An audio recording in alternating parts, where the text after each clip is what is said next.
Kita FM, Suara Rakyat Malaysia. Di sini, kita bukan sekadar menyampaikan cerita, kita menganalisis, menilai, dan mengupas isu yang membentuk masa depan rakyat. Hari ini, kita cerita berita dari Malaysia kini. Rafizi kata, kalau 2024 laksana padu, tak payah gaduh krisis minyak. Kenapa isu ini timbul sekarang?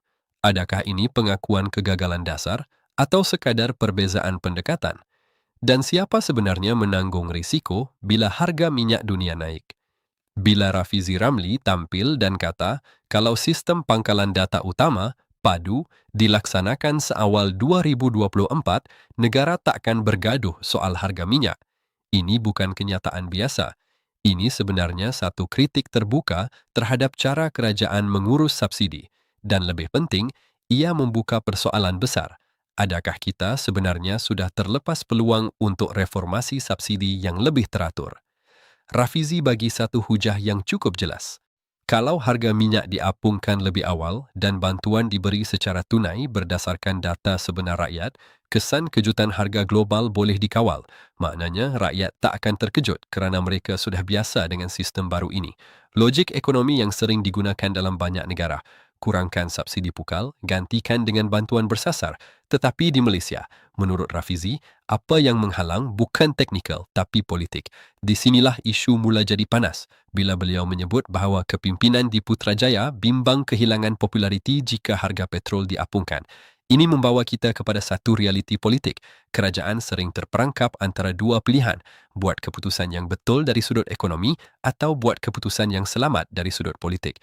Dan kadang-kadang yang selamat politik itulah yang mahal kosnya kepada negara. Sekarang kita lihat kesannya. Kerajaan pada asalnya hanya peruntukkan sekitar 12 bilion ringgit untuk subsidi bahan api. Tetapi dengan kenaikan harga minyak global, perbelanjaan boleh melonjak sehingga berbilion ringgit sebulan. Ini bukan angka kecil.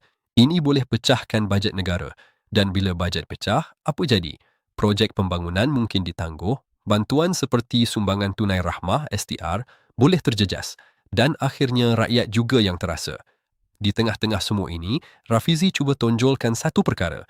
Kalau padu digunakan sepenuhnya, kerajaan ada lebih banyak pilihan.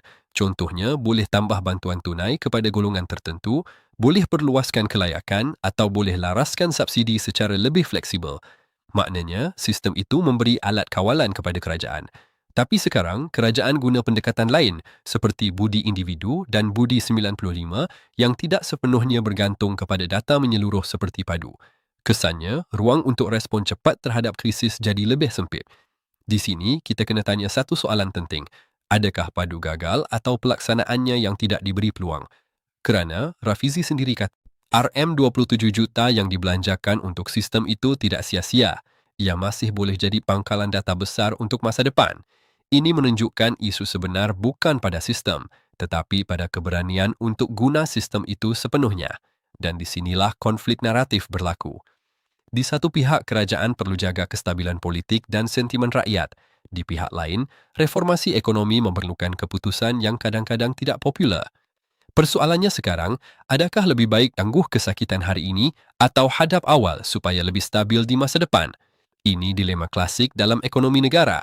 Dan kenyataan Rafizi ini sebenarnya memberi tekanan kepada kepimpinan Anwar Ibrahim kerana ia secara tidak langsung mengatakan, kita sudah tahu apa yang patut dibuat, tapi kita pilih untuk tidak buat. Itu naratif yang sangat kuat, dan kalau ini berterusan, ia boleh jadi senjata politik yang besar, bukan sahaja dari pembangkang, tetapi dari dalam sendiri. Persoalan lebih besar, adakah ini sekadar perbezaan pandangan dasar atau tanda retakan dalam kepimpinan? Kerana bila isu ekonomi besar seperti subsidi minyak dibahaskan secara terbuka, ia memberi signal bahawa tidak semua dalam kerajaan sehaluan dan rakyat sedang memerhati. Di tengah jalan ini, siapa sebenarnya akan tanggung risiko paling besar? Kerajaan atau rakyat yang setiap hari isi minyak? Dan bila harga naik lagi nanti, siapa yang akan dipersalahkan di hujungnya? Isu ini bukan sekadar tentang minyak. Ini tentang kepercayaan, tentang kemampuan kerajaan mengurus krisis, dan tentang keberanian membuat keputusan sukar. Jadi, sekarang saya nak tanya anda, kalau anda di tempat kerajaan, anda akan naikkan harga awal dan beri bantuan tunai atau kekalkan subsidi untuk elak kemarahan rakyat? Dan pada pandangan anda, adakah padu ini sebenarnya solusi yang terlepas atau memang belum bersedia untuk dilaksanakan sepenuhnya? Tulis pandangan anda di ruangan komen sebab isu ini bukan sekadar politik. Ini melibatkan poket kita semua.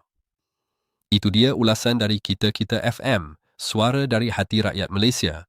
Jangan lupa, kita bukan sekadar mendengar, kita menganalisis, menilai dan bertindak. Jumpa lagi dalam segmen seterusnya. Terima kasih.